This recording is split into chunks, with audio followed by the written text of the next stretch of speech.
am Cindy here with another world news around the globe. This news brought to you by WIC Channel. Australians can now enter China without a visa for visits of up to 15 days, as Prime Minister Anthony Albanese announces a renewed and revitalized relationship between the two countries. After a formal meeting in Canberra with Premier Li Qiang, Mr. Albanese stated that Chinese and Australian officials would engage in discussions to enhance military relations, aiming to prevent incidents like last year's sonar attack on Hamas Toowoomba. One of the very practical measures we discussed was improving military-to-military communication to avoid such incidents, Mr. Albanese informed reporters. Before their formal talks, Mr. Albanese emphasized to his Chinese counterpart the significance of open dialogue between Australia and its largest trading partner.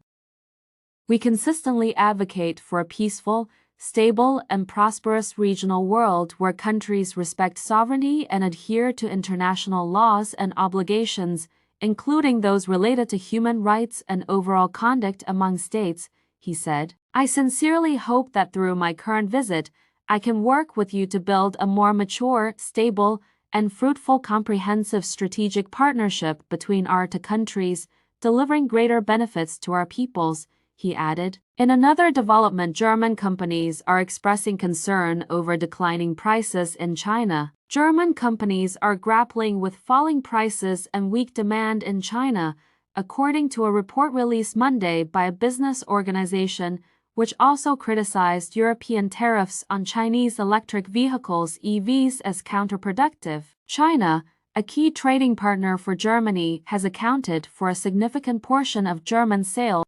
However, 61% of the 186 German companies surveyed by the German Chamber of Commerce cited pressure on prices as their primary challenge in China. The report also highlighted weak demand, stemming from the slowdown in the world's second-largest economy and ongoing geopolitical tensions, as a major concern. Notably, carmakers represented 21% of the surveyed companies. China, the world's largest car market and leader in EV production, has seen numerous EV brands emerge in recent years, bolstered by state subsidies. Despite this, the economic slowdown has dampened consumer spending, sparking a price war among manufacturers and squeezing profits. Foreign manufacturers who have struggled to keep pace with China's rapid EV expansion now find themselves competing against Chinese vehicles in their home markets. Price pressure is a result of overcapacity, but our companies are quite aligned on the need to become more competitive to survive these times, Maximilian Budak, head of the German Chamber of Commerce, stated during a presentation on Friday. The European Union and China are currently at odds over proposed new tariffs of up to 38% on imports of Chinese EVs. The European Commission, which initiated an investigation last year into Chinese EV subsidies, has accused Beijing of unfair practices that undermine European car manufacturers. Germany, however, has voiced concerns over the higher tariffs, fearing potential retaliation against its major car manufacturers such as Volkswagen, Mercedes-Benz, and BMW, which have significant investments in China. Tariffs, as suggested now by the EU, will not increase the competitiveness of the automotive industry, Butek commented. Asian leaders' low attendance at Ukraine Peace Summit signals their other priorities.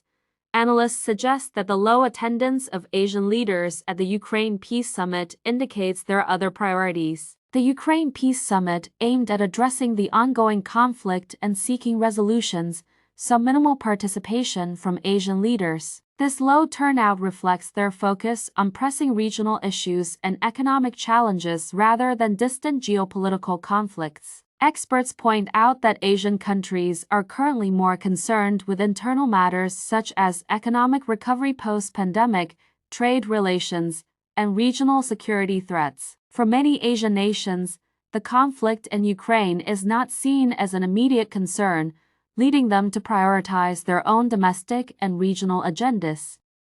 Moreover, some analysts note that the geopolitical interests of Asian countries are often more closely aligned with major powers involved in the Ukraine conflict, complicating their stance and participation in such international efforts. This low engagement at the summit underscores the differing global priorities and the complex landscape of international relations. Israel's plan for tactical pause for aid raises the Israeli military paused operations during daylight hours in parts of southern Gaza on Monday, raising hopes for increased aid delivery. This new policy aims to make it safer for aid workers to bring essential supplies to central and southern Gaza from the Kerem Shalom border crossing. However, aid agencies warn that other movement restrictions and ongoing lawlessness still pose significant challenges. Carl Scow of the World Food Programme noted concerns about dwindling food supplies, saying they could sustain for a few weeks but access issues remain critical.